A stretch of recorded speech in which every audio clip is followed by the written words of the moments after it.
자, 지금부터는 그러면 2차 종합특검에 대한 이야기, 그리고 사법부에 대한 이야기, 그리고 또 하나의 과제, 합당 이슈 다뤄볼까 합니다. 네. 오늘 정말 험난한 월요일입니다. 자, 합당의 당사자죠. 시기시기 신장시기 인턴 수석 최고위원 박수로 모시겠습니다. 네, 안녕하세요. 시기시기 신장시기 수석 인턴 신장식입니다. 네. 자, 그리고 민주당의 JYP 박진영 교수님 박수로 모시겠습니다. 네, 안녕하세요. 박진영입니다. 네. 괜히 조국혁신당만 저희가 늘 딴지 걸고 있습니다. 네. 일단 왜? 그 얘기에 앞서서 예. 앞에 저희가 이제 다루는 거 다 네, 지켜보시지 다 않았습니까? 들었습니다. 예. 뭐 혹시 뭐 덧붙일 말씀 있으면 짧게 한 마디씩만 듣고 준비된 내용으로 들어가겠습니다. 실은 지난번 다스베이더 녹화 때 안 계셨었나? 네. 저희들도 쇼트리스트에 있었어요. 전준철 변호사가 조국혁신당 진짜요? 후보 리스트에? 쇼트리스트에 있었어요. 오, 그래요? 근데 쇼트리스트에 올라오면 그 다음에 이제 쭉 검증을 해야 되잖아요. 2차 검증이 우리 안에서도 있는 거죠. 네네. 그러니까 쇼트리스트는 3명에서 5명 정도로 좁히는 거 아닙니까? 네. 그러니까 지금 권창현 변호사는 조국혁신당이 추천한 분이고 네. 전준철 변호사는 민주당이 추천한 분이잖아요. 네. 예. 근데 쇼트리스트에서 전준철 변호사에 대해서는 우리가 1순위로 추천하는데 몇 가지 문제가 있다. 라고 해서 예를 들면 어떤 이슈였습니까? 뭐 이미 그 인사가 다 됐는데 뭐 하여튼간에 네네. 그래서 뭐 이런저런 의견들을 사실 이제 대통령께서 인선하시기 전에 방송에서 저한테 이런저런 의견을 묻는 근데 대통령께서 어떤 선택을 할지 모르는 상황에서 전준철은 이래요, 권창형은 이래요, 제가 이렇게 얘기하는 것은 적절치 않다고 해서 적절치 않다는 판단으로 이렇게 저는 다른 말씀을 안 드렸습니다. 사실은 대통령께서 종합적으로 검토해서 판단하실 거다라고 생각을 했고 그래서 말을 아꼈죠. 근데 대통령께서 여러 가지로 대통령실에서 검증을 하신 것 같아요. 뭐 하여튼간에 저희들이 쇼트리스트에 있었으나 1순위로는 권창현 변호사를 할 수밖에 없었던 이유가 있었다. 그리고 뭐 크게 다르지 않은 이유였다라는 점을 저는 뭐 이제서 말씀을 드립니다. 당시에 얘기했어야 되는 거 아니야? 당시에 내놓고 이야기하는 건 호락을 불어야 돼요. 모두 갖다 조국혁신당 탓이네 또. 참.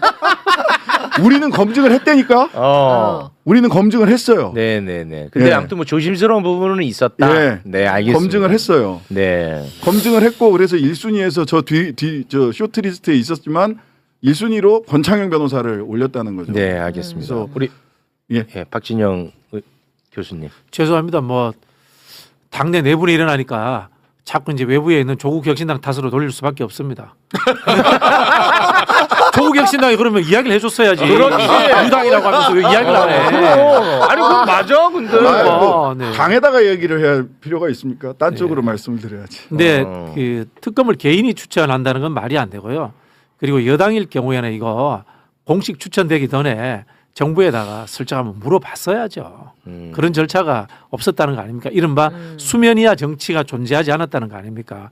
정부에다 물어봤어야 된다는 얘기는 좀 위험한 아니고, 발언인데. 정부가 아니고 빼는 게 좋을 것 같은데. 예. 뭐 그럼 빼죠. 그거는 아니 그거는 뭐 어떤 근거가 있어서 말씀하시는지 모르겠습니다만. 근데 저는 그건 적절치 않다고 봅니다. 그럼 적절치 않으면 빼는 걸로 할게요. 그걸 빼겠습니다. 네. 그 발언은 그 발언은 캔슬하도록 하겠습니다. 그럼 저기 아는 사람들한테 두루두루 물어봤어요. 그렇습니다. 네. 근데 그 부분은 진짜 좀 많이 아쉬워요. 네. 그리고 매우 심각한 문제가 있는 것 같이 보입니다. 네. 자, 그러면 뭐 시간이 너무 많이 올라가지고 2차 종합특검에 대한 이야기를 길게는 좀 못할 것 같은데 권창형 특검이 첫 출근길에 내란 수사에 대한 의지를 보였거든요. 그 부분 영상으로 짧게 좀 보고 오겠습니다.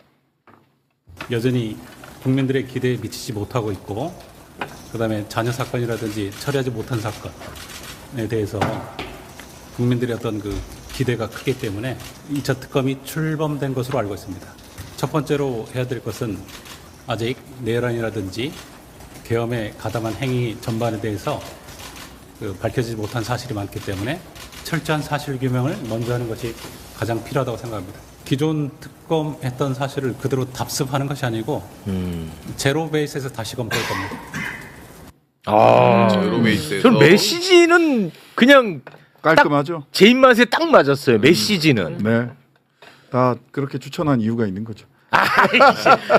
또 얄밉게 또 왜 그렇게 나와요? 아니 네. 이분이 이제 제일 걱정을 했던 건 뭐냐면 그 재판관 출신 에 대해서 판사 출신에 대해서 수사력이 있겠냐 첫 번째. 두 번째 판사들은 본인이 확신하는 법리가 있으면 그 법리를 벗어나지 못하고 정무적 판단을 제대로 못하는 거 아니냐 이런 걱정이 있었는데 네. 권창현 변호사님에 대해서는 이전에 이런 일이 있었습니다.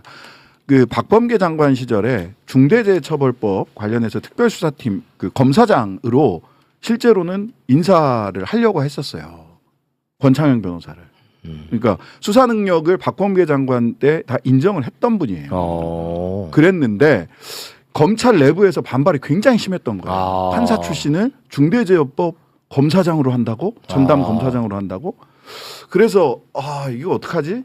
싶어서 이분을 자문위원회로 돌립니다. 근데 그 부분에 대해서 보통은 그냥 자기 고집만 세우는 분이라면 뭐야, 나 그거 안 해 이럴 수 있잖아요. 근데 이 중대재해법 굉장히 중요하기 때문에 자문위원으로라도 내가 역할을 할 수 있다면 충분히 하겠다. 공명심이 있는 분이네.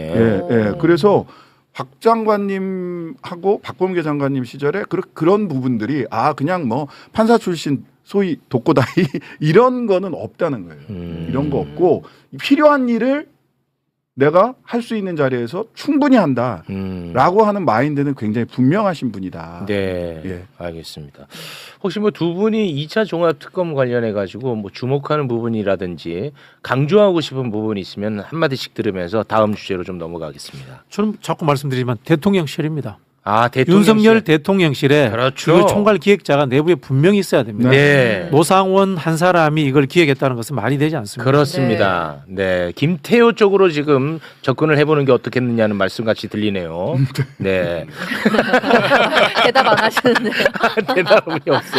네. 근데 굉장히 중요해. 저도 같은 생각을 갖고 있는 사람이기 때문에. 네, 어쨌든 이게 법률, 제도, 그 다음에 12.12 네. 전두환 때에 대해서 정확히 공부한 사람, 네. 그런 사람들이 이걸 기억할 수 있습니다. 예. 플러스 김건희의 내란 관여. 네. 그 부분이죠. 예. 네, 저는 그 이전에 영장이 기각된다든지 오늘 김예성과 관련된 이야기도 있고 하는데 큰일이야. 여러 군데서 그 김건희로 건너가는 다리 역할을 했던 사람들 끊겨요. 거기가 자꾸 끊기거든요. 자꾸 끊겨. 자꾸 끊겨요.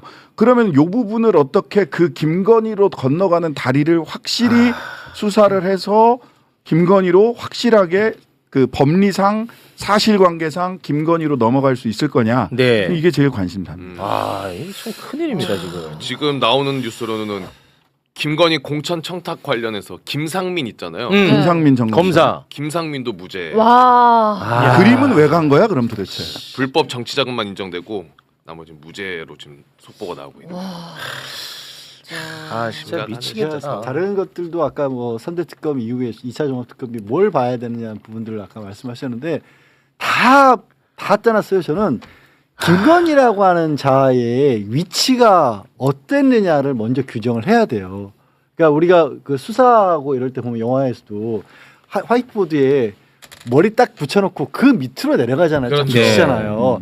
그게 없이 지난 3특검에서는 바닥을 막 파다 보니까 뭐 시계가 왔다 갔다 하고 핸드백 가방이 왔다 갔다 하고 뭐 이런 건 나왔는데 쭉쭉쭉 타고 올라가려는 걸 방법으로 하니까 다 떨어져 나가는 거예요. 네. 아침에 저는 김여성 공소 기각 나오겠다고 다른 방송에서도 얘기도 했어요. 왜? 김혜성. 예, 왜냐면 관련 사건이라는 걸 김혜성을 통해서 입증하면 안 돼. 김건희를 머리에 두고 거기서부터 하향식으로 나와야 돼요. 김건희가 사실상 부의 제로였다고 우리 국민들은 다 알고 있는데 법원에서는 김건희 관련성 다 못 찾겠다고 하는 거잖아요.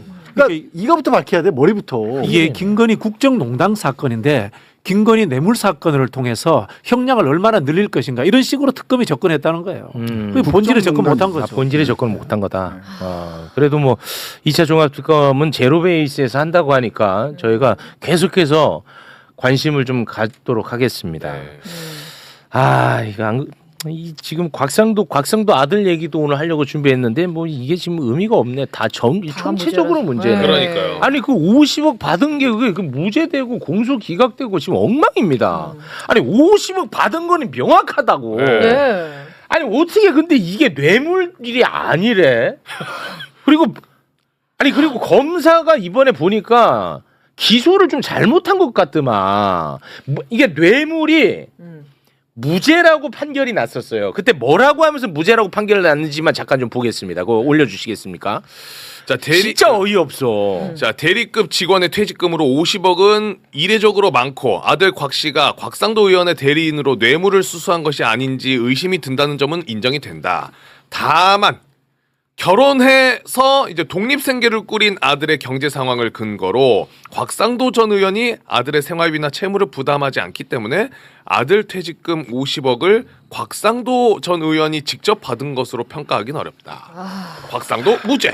이 본인도 이거 쓰면서 얼마나 이게 고통스러웠을까 하는 생각이 들거든요. 그 독립생계라고 해가지고 와, 저렇게 무죄를 때린 거야. 네. 저게 2023년 2월에 저렇게 무죄를 때린 거예요. 네. 그러자 2023년 10월에 검찰이 곽상도를 아까는 저거 이제 뇌물 혐의거든요. 네. 2023년 10월에는 범죄 수익 은닉 규제법 위반 혐의로 추가 기소를 했어요. 그러자 그 기소에 대해서 이번에 1심 선고가 나왔는데 뭐라고 나왔습니까? 방금 얘기해 주신 그 기소에 대해서 검찰이 공소권을 남용했다면서 무죄가 아닌 아예 공소 기각으로 끝내버립니다. 그러니까 뭐냐? 범죄 수익 은닉 규제법 위반이 되려면 그 50억이 뇌물이 되어야 된다는 거야. 근데 뇌물이 무죄인데 무슨 범죄 수익 은닉이 되냐? 이거는 기소가 잘못된 것 아니냐? 공소 기각 때린 거야. 그러니까 판사도 문제고 검찰도 문제고 다 엉망이에요 지금. 다 엉망이에요. 양 변호사님 공소권 남용 기각 들어보셨어요? 처음 들어봤습니다. 한 한 번 번 있었어요. 한 한 번. 한 번. 예. 그 간첩 유성 간첩 조작 사건 때 예. 그때 공소권 남용 공소 기각 한 번 있었어요. 그러니까 이거는 그 검찰과 법원이 쿵짝쿵짝한 거예요. 이쪽에서 쿵 하니까 저쪽에서 짝 해준 거예요.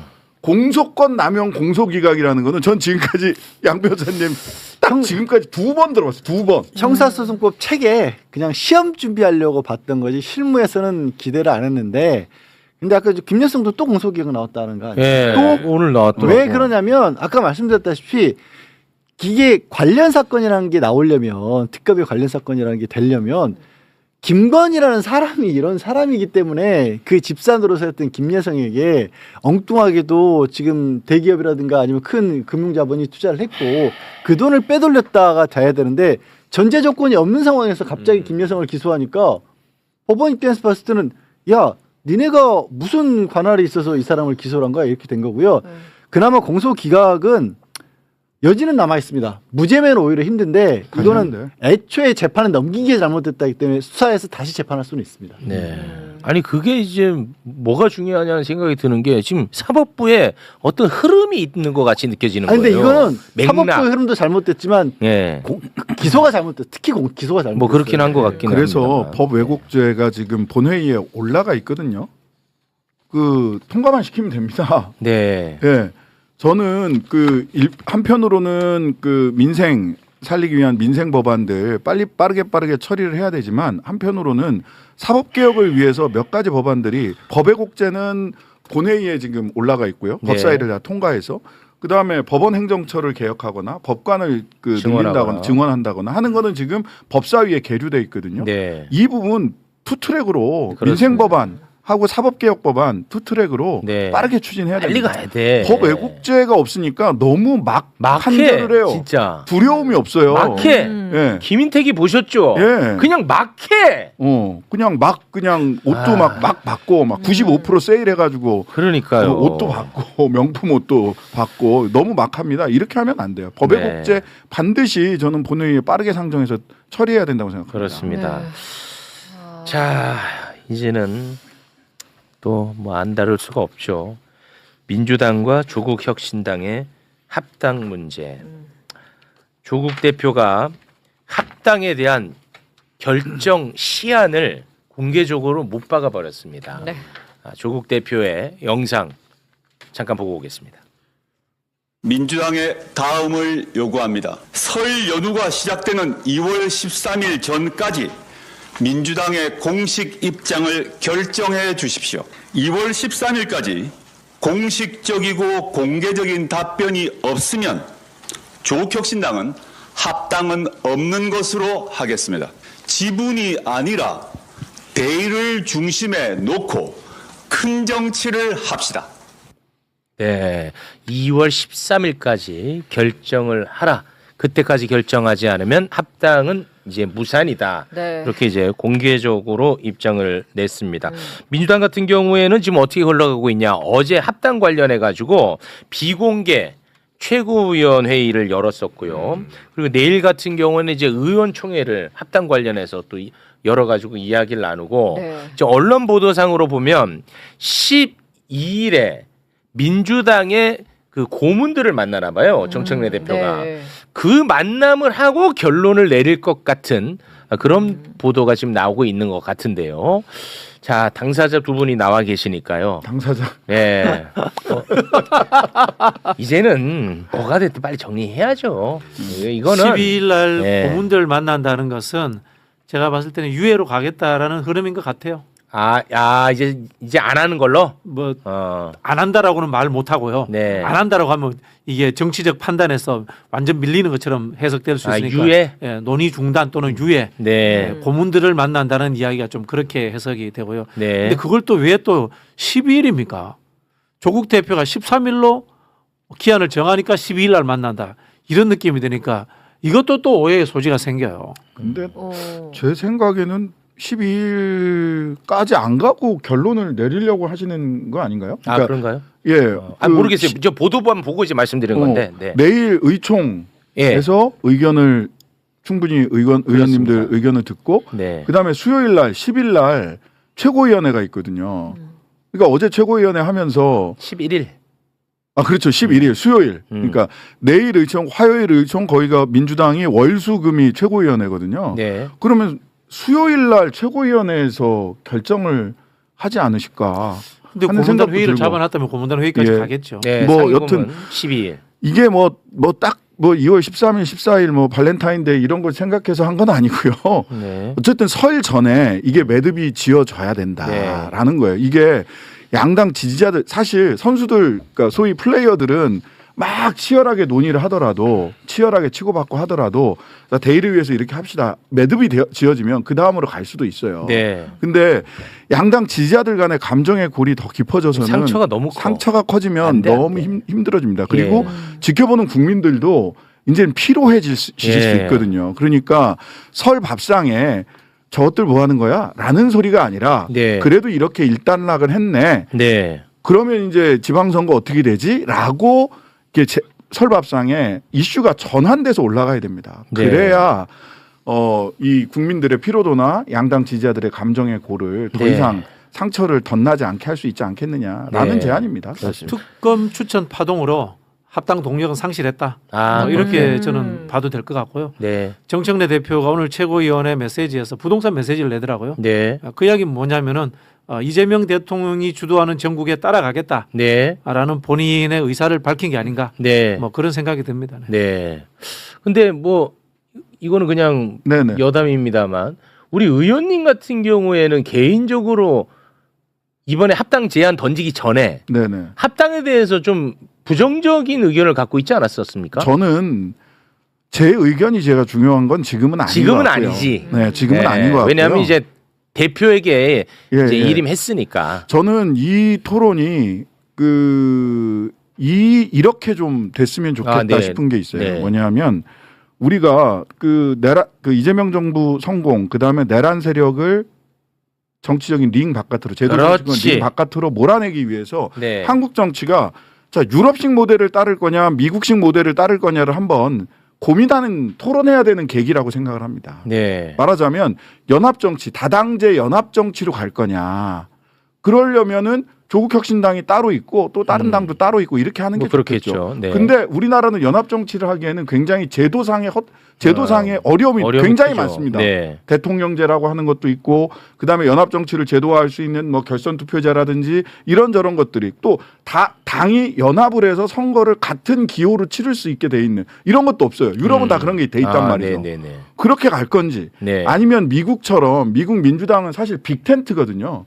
소위 민주적 사회주의자들부터 저 월가를 대변한다고 하는 사람들까지 큰 텐트 안에 다 모여 있어요. 네. 그러다 보니까 맘다니 같은 사람들, 맘다니는 민주적 사회주의자라고 자기가 얘기하는 사람이거든요. 네. 맘다니, AOC, 그다음에 오바마, 버니 샌더스 이런 사람들도 민주당 텐트 안에 있잖아요. 네네. 오른쪽부터 왼쪽까지 다 있어요. 그럼 한국 정치에서 내란 세력들을 링 바깥으로 몰아내고 이재명 정부가 성공하고 20년, 30년 민주개혁 정부가 실제로 국가를 개혁하기 위해서 네. 어떤 제도, 어떤 정치 시스템이 필요한가. 네네. 저는 이런 논의가 좀 되면 좋겠다. 아, 좋은 말씀이네요. 예, 저는 그래야 된다고 생각을 하거든요. 네. 우리 박진영 우리 민주당 JYP도 이와 그런 관련해서 이야기 의견들이 했죠. 있어야 좋은 말씀 되는 같은데요? 금방 그래서 했던 이야기는 네. 이제 정치의 정당성입니다. 예. 다원적인 국민들의 의견들을 수집을 하고 그다음에 한국 사회는 그 냉전 수구 세력을 극소수화시키는 거잖아요. 네. 그렇게 해서 이제 다양한 세력들이 뭉치는 게 이제 정당성인데, 근데 전략적 측면에서는 또 다른 생각이 있을 수 있어요. 예를 들자면은 우당이 3당으로 있는 것이 전략 운영에 유리한가? 아니면 우당이 없어지고 이준석 당이 3등으로 와가지고 원내 협상에 들어오는 것이 전략에 유리한가? 또 국민들의 인식에서 당 하나가 이재명 정부를 밀고 나가는 게 유리한가? 네. 당 서너 개가 이재명 정부를 밀고 나가는 게 유리한가? 여론의 선전 입장에 이런 부분들은 좀 전략적 시뮬레이션도 필요한 거고요. 네. 그래서 결국은 정치라는 것은 정당성과 전략이라는 것이 두 가지 다 맞아 떨어져야 되는데 이번에는 둘 다 좀 실수였던 것 같아요. 네. 그 얘기들이 지금 말씀하신 정당성과 전략이 앞단에 서서 토론이 이렇게 됐으면 좋았겠다 싶은데 음모, 미략 뭐 이런 얘기들이 막 그냥 와가지고 그냥 소위 닭공 뭐 이런 것들이 벌어지고 하니까 네. 진짜 얘기해야 될 것들을 다 얘기 묻혔죠. 못 하고 있는 상황. 네. 그게 아, 제일 근데 저는 안타깝습니다. 진짜 이게 보면 풀수록 아쉬운 건 뭐냐면 네. 정청래 대표가 지금 이거 제안을 던지고 난리가 났잖아요. 네. 그 이후에 수습하려고 뭐 초선도 만나 재선도 만나 뭐 이현주 최고위원이랑 식사도 해. 그 밥이 넘어가겠습니까? 그러니까 그런 에너지와 수고를 전에 했으면 얼마나 좋았겠냐 이겁니다. 저는 그게요. 유튜브 탓이에요. 네? 유튜브야 어? 이번엔 또 유튜브야? 왜? 다 체육 탓이야? 우리 정치가 밈 정치가 돼버렸어요. 유튜브에서 서론 본론 결론 이야기하면 사람들이 지루해서 안 듣거든. 결론 던지고 A냐 B냐 선택하고 슈퍼챗 쏴. 아니 우리 말고. 네. 뭐 그런 지금 유행이란 말이에요. 이게 정치권도 합당 찬성이냐 반대냐 던져놓고 그걸 가지고 선택하라는 식으로 가고 있는 거예요. 사실은 조국당하고 합당하는 정당성 문제의 첫 번째 이야기가 됐거든요. 조국당에 생긴 이유는 연동형 비례제라는 제도 탓이에요. 네. 그럼 이 제도의 개선과 같이 병행돼야 가야 된단 말이야. 근데 한국 정치의 상상력이 그 정도 수준도 안 되는 거예요. 네. 밈 하나 만들듯이 합당하면 좋겠네. 아니야 반대는 하면은 또 어떻게 돼? 이렇게 던져버리고 거기에 대해서 당원민주주의라고 포장해가지고 당원들을 막 선동하는 거예요. 이 지금 쉽게 말하면 이게 선동 정치예요. 아 근데 지금 이게 막 너무 엉망이 돼 버렸어요. 뒤죽박죽이에요. 어디서부터 어디까지가 얘기를 해야 되고. 아니, 다시 돌아가면 네. 됩니다. 돌아갈 네. 수 있어요? 유예하면 되죠. 아니 그 상처는 어떻게 누가 치료해 주나요? 상처는 뭐 우리 국민들과 당원들이 상처 받았습니다만은 네. 그 국민들과 당원들이 받은 상처는 그 지도자들에게 돌려줘야죠. 이 정치 지도자가 책임져야 되는 거죠. 아니 치유를 해. 아니 그러니까 뭐냐면은 이게 지금 결국은 국민의힘한테 좋은 꼴 났단 말이에요. 그리고 범죄자들한테 좋은 꼴 났다고. 시선이 너무 한쪽으로 에너지 다 낭비하고. 쏠려버려. 예. 네. 상처가 깊어. 그렇지. 예. 그러니까 뭐 대략 그 세 가지 중에 그냥 논리적 가능성으로 놓고 보면 지선 전에 합당을 한다. 그다음에 합당은 안 한다. 지선은 연합하고 선거 연합을 하고 지선 후에 다시 논의한다. 뭐 이런 정도가 이제 논리적 가능성이고 민주당 내부에서도 그런 정도가 검토가 되고 있는 것 같아요. 근데 합당을 지선 전에 한다. 합당을 지선 전에 지선 전뿐만 아니라 그 다음에도 안 한다. 이렇게 되면 상처가 골이 더 깊어질 수 있기 때문에 아마도 오늘 언론에서는 뭐 민주당 취재를 많이 쭉 한 다음에 나온 게 선연합 후 합당 논의 예, 이런 정도로 양쪽이 이제 서로 출구 전략을 가져가려고 하는 게 아니냐라는 네. 이야기들도 나오는데 빠르게 논의를 해서 네. 공식적으로 말씀 주시면 저희들도 네. 그 말씀에 따라서 조국혁신당도 네. 논의를 정리를 해서 답변을 드리겠습니다. 네. 예. 아, 이거 저만 해도 아주 진짜 죽을 맛이거든요, 네. 요즘. 저는 뭐 이제 가령 한준호 의원 지지층에서는 저는 그냥 한준호를 죽이는 쓰레기가 돼 있고요. 딴지 게시판에는 정청래 대표를 죽이는 쓰레기가 돼 있어요. 같은 사람이야.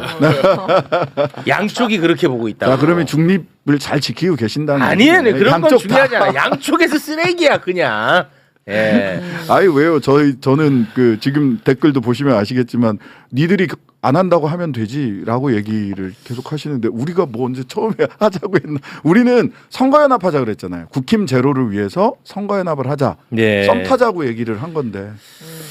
근데 알겠습니다. 갑자기 막 뭐가 됐든 힘들어. 간에 이번 주 안에는 결론 나겠네요. 이번 주 안에는 정리를 네. 해야 됩니다. 그게 네. 국민에 대한 예의라고 생각합니다. 그렇습니다. 지지자들에 대한 예의고. 네, 고맙습니다. 자, 그러면 우리 신장식 의원님과는 여기서 좀 인사를 나눌까 하는데요. 혹시 뭐 꼭 해야 되는데 못다한 말씀 있으시면 짧게 하셔도 괜찮습니다. 저는 아까 말씀드린 대로 우리가 그 정당성의 측면 그리고 전략의 측면에서 깊이 있게 논의를 했으면 좋겠고요. 사실 그렇습니다. 그 지지자들, 양당 지지자들, 민주개혁 진영이 승리해야 되고 5기 민주정부 만들어야 되고 그리고 내란 세력들을 척결해야 되고 이재명 정부, 국민주권 정부가 반드시 성공해야 된다라고 하는 대의와 네. 큰 뜻을 가지고 계신 분들은 이제 그래요. 아까 그 우리 그 JYP 말씀하신 대로 정치 리더들을 탓하는 건 뭐 그러실 수 있다고 봅니다. 당원들끼리, 지지자들끼리 감정의 골이 더 네. 생겨서는 안 된다고 생각합니다. 네. 정치 지지자들은 그냥 그렇게 욕도 먹고 박수도 받고 해 가는 게 본인 책임이에요. 그렇습니다. 그냥 직업이 그거예요. 욕 먹는 아유, 게 직업이고 네. 또 응원 받으면 기운 내서 또 일하는 게 직업이니까 아유, 네네. 모든 원망과 탓은 네. 그 정치인들에게 저에게 욕을 해도 좋고요. 아유. 누구를 욕해도 좋고요. 그게 이제 욕하셔도 욕먹는 게 됩니다. 일이라고 하시니까 예. 일 열심히 하고 계십니다.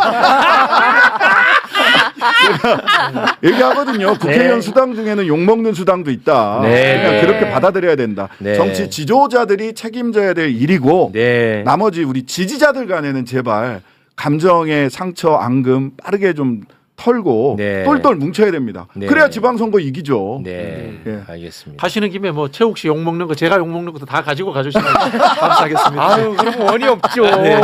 자, 그럼 네. 저한테 다 넘기세요. 네. 자, 지금까지 신장식 위원이었습니다. 대단히 고맙습니다. 네, 감사합니다. 오랜만에 뵙겠습니다.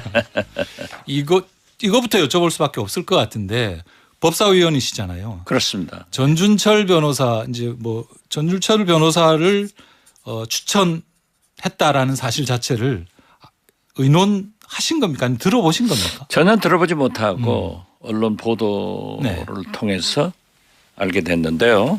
우리 법사위하고는 사전에 상의 안 된 것 같아요. 김영민 간사도 그러니까요. 언론 보도를 예. 보면은 몰랐다 하는 것 같습니다. 그 지금 이재명 대통령이 전준철 변호사 추천 보고를 받고 어떻게 이런 사람 추천할 수 있느냐, 뭐 순수한 의도로 보이지 않는다, 뭐 이런 대통령실에서 여러 가지 이야기들이 나오는데 어떻습니까? 이 사안을 보시는 심정이 있으실 것 같은데.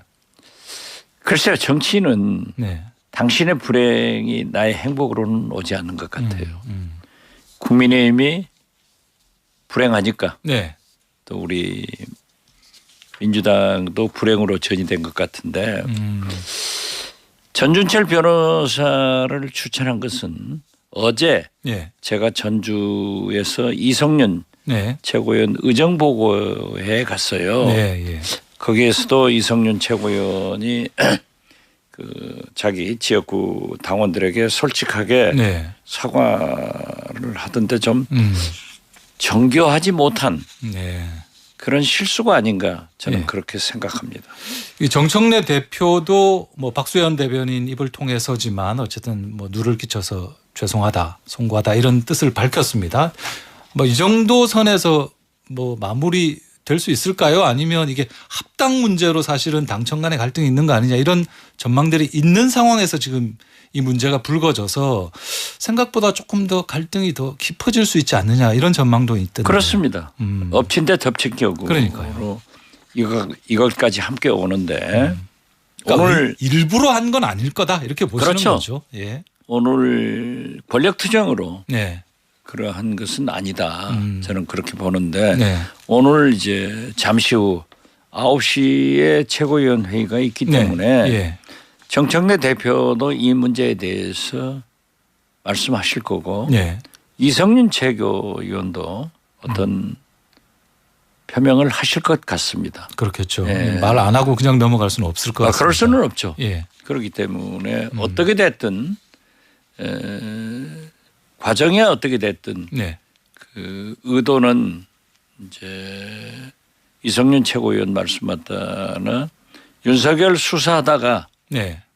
천준철 검사도 피해를 본 그런 사람이기 때문에 자기는 믿었다라고 하는데 이성윤 최고는 그렇게 설명을 하고 그렇죠. 있습니다. 예. 그렇기 때문에 이 당 시스템이 네. 좀 정교하지 못했다. 음. 그러한 문제는 솔직히 인정하고 결과적으로 정치에 대해서는 그런 문제가 나오면 책임을 져야 된다. 저는 그렇게 생각합니다. 근데 이제 저는 그렇게 설명을 하는 자리에 같이 앉아 있을 이현주 최고가 이번에는 또 뭐라 그럴지가도 사실 좀 궁금한데 지금 합당 논의 과정을 쭉 보면 말이 굉장히 좀 거칠고 공격적인 그런 얘기들이 좀 많이 오지 않습니까? 뭐 당을 숙주로 한다는 등 2인자, 3인자, 뭐 권력욕 이런 얘기들이 나오면서 좀 굉장히 거칠어지고 있는데 당의 어른 입장에서 지금 이 합당 논의를 둘러싸고 벌어지고 있는 당의 논의의 어떤 과정이랄까 상황 좀 어떻게 보실지 좀 걱정이 좀 있으실 것 같은데. 저는 원칙적으로 합당을 찬성하는 입장입니다. 네. 지금도 그렇고요. 네. 그러나 이 과정과 네. 절차 면에서 좀 정교하지 못한 거기도 그런 게 나왔어요. 네. 그래서 사실 같은 뿌리이기도 하고 네. 사실 같은 목표를 가진 같은 길이면은 합당해서 함께 가야죠. 네. 그런데 그 과정과 절차를 완전히 무시하고 이제 정청래 대표께서 합당 선언을 했기 때문에 네. 당내 반발이 있는 건 사실이에요. 네. 그렇지만은 이제 내일 네. 10일 의원총회가 있기 때문에 거기에서 의원들이 충분히 논의해서 네. 가부간에 연기를 하건 어떤 문제를 결정을 해줘야 된다. 이 이상 이 진통이 끌어가면은 선거를 앞두고 또 집권 여당으로서 국민에 대한 책임도 아니다. 저는 그렇게 봐서 오늘 최고회의에서 그 특검 추천 문제 네. 그리고 내일 의원총회에서는 매듭 짓자 이렇게 말씀드립니다. 네. 내일 의원총회가 아마 분수령이 되는 그런 그렇죠. 상황이 될 것 같습니다. 왜냐하면 지금까지 이제 최고위에서는 의결됐고 네. 중앙위원회에서는 1인 1표제가 가까스로 네. 60% 정도 통과가 됐거든요. 네. 거기까지는 이제 정청래 대표가 잘 이끌어줬는데 네. 함에도 불구하고 계속 방금 말씀하신 이현주 최고위원이나 황명성 최고위원, 강득구 최고위원 네. 등이 말씀들을 많이 하고 또 정청래 대표가 초선 의원들, 중진 의원들, 삼선 의원들 다 소통을 했기 때문에 네. 이제 결론을 내릴 때가 됐다. 결론을 내린다. 이 이상 끌고 가면요. 네. 국민과 당원들이 민주당을 너무 염려하고 걱정하는 그런 부담을 드리기 때문에 네. 매듭 짓자 이렇게 말씀드립니다. 평소에 굉장히 여유 있고 좀 재미있게 말씀하시는 이 박 의원님께서 이렇게 심각하게 말씀 계속 하시는 거 보니까 지금 이 사안 민주당에서 좀 쉽지 않겠다 이런 느낌도 좀 드는데. 지금 뭐 보통 문제가 아니잖아요. 그렇습니다. 지금 뭐 지방선거가 내일 모레인데 지금 공천이 한창 진행돼서 좋은 후보를 국민들한테 선보여야 되는데 이 문제 때문에 네. 다른 것도 아무것도 안 되고 있는 나가지 않고 있어요. 그렇습니다. 네. 자, 이런 상황에서 어제 조국 혁신당 조국 대표가 민주당을 향해서 일종의 최후 통첩을 했습니다. 공식적으로 공개적으로 13일까지 합당에 대해서 답을 주지 않으면 그러면 뭐 안 되는 걸로 알겠다 이렇게 입장을 밝혔는데 조국 대표 메시지 어떻게 보시는지 또 왜 13일 이야기를 굳이 어제 했다고 보시는지. 조국 대표로서도 지방선거가 있는데 네. 이 합당 문제로 질질 끌려가면은 자기들 준비가 안 되잖아요. 네. 그렇기 때문에 13일 시한부로 얘기를 했는데 저는 조 대표가 우당 네. 합당의 대상인 민주당이 좀 시끄러우면은 네. 좀 잘 될 수 있는 그런 협력적 발언을 해 주셨으면 참 좋았겠다 하는 생각을 합니다. 이것만 보더라도 조국 혁신당에서 합당 안 하면은 네. 우리도 서울시장, 부산시장, 네. 대구시장 주요한 후보를 낼 수밖에 없다 네. 하는 그런 좀 약간 엄포 협박 이렇게 느끼셨습니까? 그렇게 엄포 협박 제가 표현하기는 어렵고 네. 대신 말씀해 주셔서 감사합니다. 알겠습니다. 그 SNS에 이런 글도 남겼습니다. 이 대통령과 당 지지율에 취해서 앞으로의 선거에 낙승할 거라고 여기면 큰 착각이다. 조국 대표가 이제 이렇게까지 말한 거 보면 상당히 이 합당 논의 과정에 대해서 조국 대표도 많이 화가 나 있구나 이런 생각이 좀 드는데. 화가 날 수밖에 없죠. 네. 그러나 또 조국 혁신당도 네. 뭐 당명을 또는 공동대표를 네. 이렇게 또 민주당 당원들이 화를 낼 수 있는 얘기를 했어요. 네. 그렇기 때문에 정치라고 하는 것은 좀 한 발 물러서 생각해야지 앞으로 공격적으로 나가는 것은 여야 관계라 하면은 그럴 수 있지만은 합당을 한다고 하면은 조금 더 신중한 그런 말씀을 서로 하자. 네. 괜히 합당 얘기 나온 다음에 두 당의 사이가 좀 더 안 좋아진 것 같습니다. 더 긴장감이 높아진 것 같습니다. 그러지는 않을 겁니다. 합당이니까 이제 사파싸움 하는 건데 지금 과거 정치처럼 뭐 지분을 가지고 네. 공동대표를 뭐 당직을 이런 얘기는 하는 것 자체가 구정치예요. 예, 있을 수 없는 거예요. 지금 국민들이 너무나 잘 아는데 투명하게 해야죠. 예. 감정이 좀 가라앉고 흙탕물이 좀 가라앉으면 다시 좀 평온한 그렇죠. 찾을 거다. 어차피 뭐 알겠습니다. 칼로 물백이죠. 뭐. 예. 자, 내일 의원총회가 분수령이 될 거다라고 말씀하셨는데 지난주에 이제 정청래 대표하고 중진들 만나서 말씀도 하시고 그때 이제 입장하시는 모습도 제가 봤는데 텔레비전에서 예.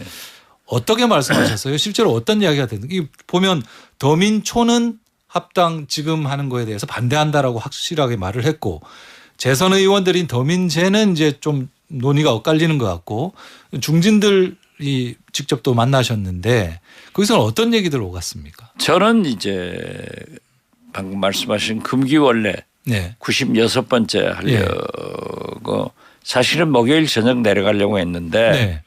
중진 오창 간담회가 있다고 하니까 참석하고 제가 할 말만 하고 자리에 떴어요. 그런데 일찍 나가셨구나. 예, 나중에 들어보니까 네. 신중론이 좀 강했다 이런 얘기를 들었습니다. 사실 이제 박 의원님도 아까 처음에 말씀하셨지만 처음에 합당 제안이 나왔을 때는 상당히 좋은 일이다.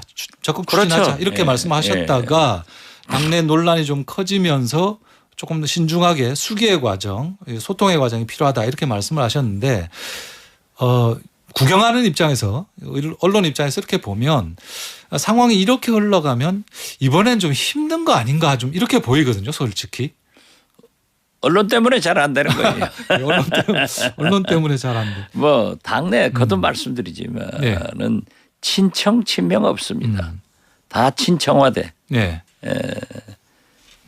지금 이재명 대통령의 성공을 위해서 네. 저는 어느 때보다도 사실 제가 제일 잘하는 것은 김대중 대통령 때 아니겠어요? 네. 그때보다도 훨씬 민주당은 더 단결돼 있습니다. 그리고 의석도 많지만은 아주 단결돼 있고 우리 초재선 의원들이 굉장히 유능해요. 네. 그렇기 때문에 저는 문제는 없지만은 네. 그래도 이 문제가 없는 것을 잘 이끌어가는 것이 네. 지도부 아니겠어요? 네, 그래서 좀 요즘은 좀 신중하자. 네. 그리고 당 대표가 부단히 소통을 해야 된다. 그래서 당내 의견 수렴을 해야 되는데 네. 거듭 말씀드리지만은 노태우 YS 예. 이 3당 통합처럼 보수와 진보 예. 전혀 정체성을 깨버리고 네. 대통령 되기 위해서 통합한 그 당과는 달라요. 네. 이번에는 같은 목표, 같은 길을 가고 있는 민주당과 조국혁신당이 통합을 하기 때문에 네. 저는 정청래 대표가 좀 지도부하고 의원들하고 소통하는 과정을 겪었다고 하면은 네. 이런 진통이 없었을 거예요. 네, 그래서 저는 정청래 대표가 지금까지 소통을 해왔기 때문에 예. 내일은 결론 내야 된다. 더 늦어지면 거듭 말씀드리지만은 국민과 당원이 네. 민주당 집권 여당을 걱정하게 해서는 안 된다 하는 생각 같습니다. 자, 이제 정청래 대표가 소통을 강화해야 되고 여러 뭐 초재선 다 만나고 이렇게 하는데 이 와중에 사실 이제 지난주 후반에 나왔던 이제 동아일보가 단독 보도했던 그 문건 있지 않습니까? 그 문건이 나오면서 이거 이제 합당 추진에 대해서 반대하시는 분들 같은 경우에는 이거 답정너 합당 아니냐 이렇게 해서 또 비판도 하던데 페이스북에 올리신 것도 봤습니다. 이건 이 사안은 이렇게 보자라고 말씀하셨는데 그 문건은 어떻게 봐야 됩니까? 답정너 네. 거기까지는 아닌 것 같고요. 이 당에서 통합 논의나 네. 무슨 정책적 결정을 할 때는 네. 당 사무처에서는 실무적 차원에서 네. 검토 보고서를 작성할 수 있습니다. 네. 그렇기 때문에 저는 그러한 것은 큰 문제가 아니다. 실무적으로는 작성할 그렇죠. 수 있는 문제다. 당연히 그걸 작성하지 않고 준비하지 않는다고 하면은 실무 사무처가 필요 없는 거죠. 그렇기 때문에 당연한 것을 했는데 네. 그게 이제 보도가 되니까 마치 네. 큰 문제 같은데 그 내용도 보면은 사실 별거 아니에요. 그렇기 때문에 저는 그러한 것이 어떤 네. 기폭제가 될 수는 없다. 예. 근데 이제 이거를 유출한 경위를 또 뭐 밝히겠다 이렇게 가면 또 상황이 복잡해질 수 있지 않습니까? 그렇지만 그렇게까지는 안 갈 거라고 보시는 그렇지만 그것이 유출된 자체에 대해서는 문제가 있는 것도 아니겠어요? 네. 네. 사무처도 좀 실무자들이 잘 했어야지. 그게 정당의 문건이라고 하는 것은 네. 항상 보면은 별거 아니에요. 네. 그런데 그게 이제 사진으로 찍혀서 TV에 언론에 보도가 되면 큰 걸로 보이죠. 네. 그렇기 때문에 제가 소위 김대중 총재 때 네. 민주당에 있으면서도 어떤 경우에도 문건을 만들지 마라. 네. 그리고 나한테 구두 보고해라. 예. 그 문건을 굉장히 터부시했는데 예. 이번에 그게 나온 것도 그런 차원에서 보면 좋을 거예요. 큰 알겠습니다. 문제 없어요. 그것은. 알겠습니다. 자.